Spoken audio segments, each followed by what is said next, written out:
Hello everybody, today's July 2nd, 2012. Well, I changed my mind. I'm still going to film while I'm driving home. A couple people said they like to drive. So, anyway, we have a central bank update today that I'd like to bring you. Last week it was reported by the IMF that Russia, Turkey, Ukraine, and Kazakhstan all raised their reserves, their gold reserves. Russia by 15.5 tons. They're now at 911 tons, which is, I believe it's about 9% of their reserves are now in gold. And they've been buying a lot of gold the past couple years. Ukraine bought 2.1 tons in May, and taken them to 32 tons, which is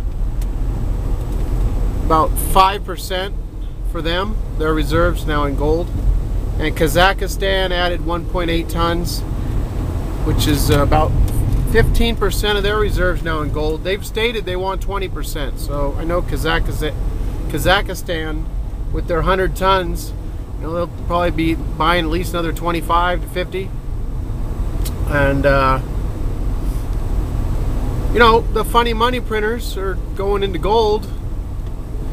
That's why it's prudent for us to accumulate some money as opposed to some paper funny money currency that's going to continue to be devalued through money printing, because this whole debt monetary system needs to create more debt in order to keep operational. That's what we heard out of Europe. There's some type of agreement. I'm sure the agreement is someone's going to print up some money and hand it off and be right back where we are next year. I mean, you can't fix a debt problem with more debt.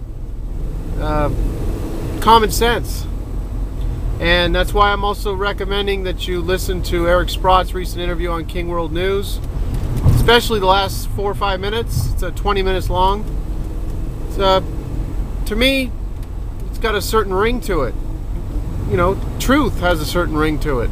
And that's the ring that I'm hearing in the last 4 or 5 minutes. It's common sense. The people coming out like Krugman and Mike Norman. People getting back in on this belief that Fed actions, quantitative easing, creates inflation or inflationary pressures, when in fact it doesn't.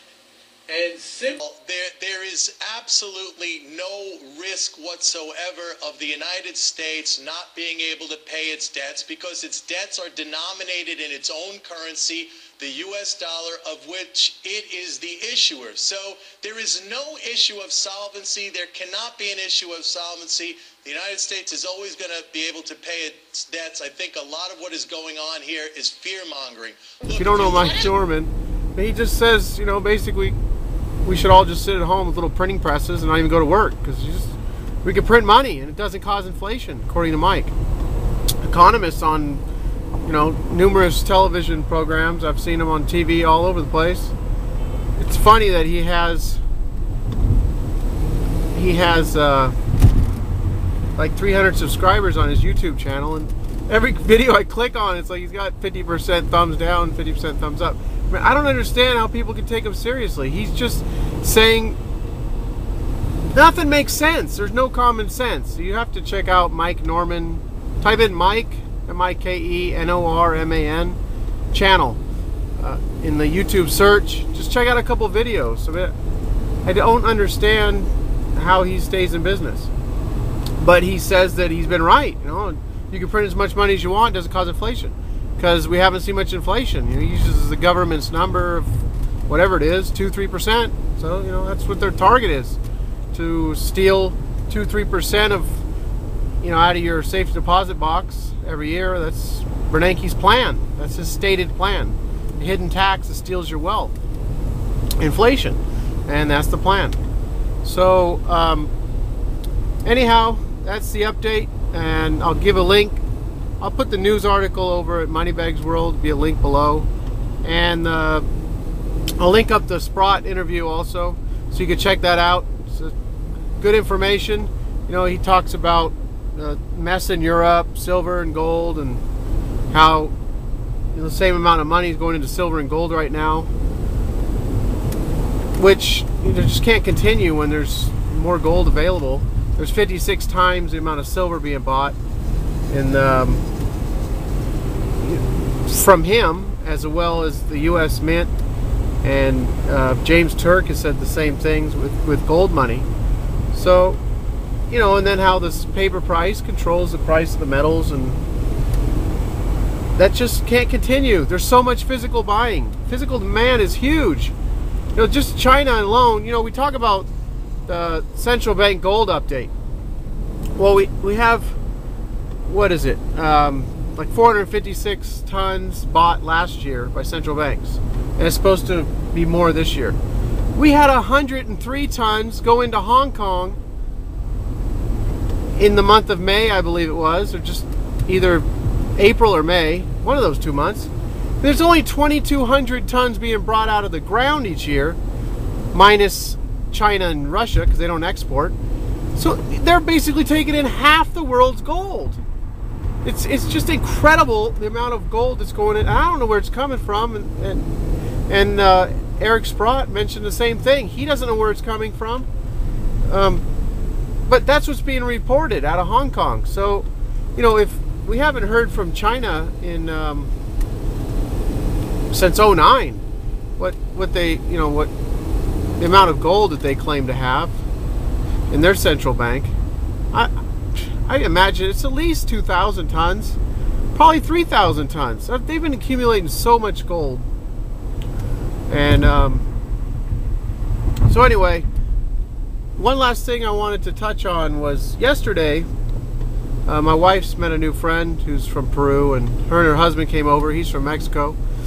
And I started talking about gold and silver, and I felt good that he actually expressed interest, and he sounded kind of excited about I talked about the channel and everything. And I started talking about Hugo Salinas price and trying to get a silver coin as legal tender so people could save in money, as opposed to paper nothings.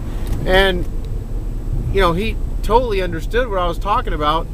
We talked about the December 1994 collapse in Mexico, and he didn't state specifically, but he's probably thinking of how it affected his family. Or I mentioned the fact how people lost it's 80%, 90% of what they had in the banks, and it was just good to have someone who understood what I'm talking about, because he's seen a huge devaluation and a collapse of the currency in his own country. And he mentioned his brother has a bunch of Centenario coins, which are gold coins. They're I'm not sure exactly how much gold they have, whether it's 3/4 of an ounce or whatever, but they're over $1,000 a coin.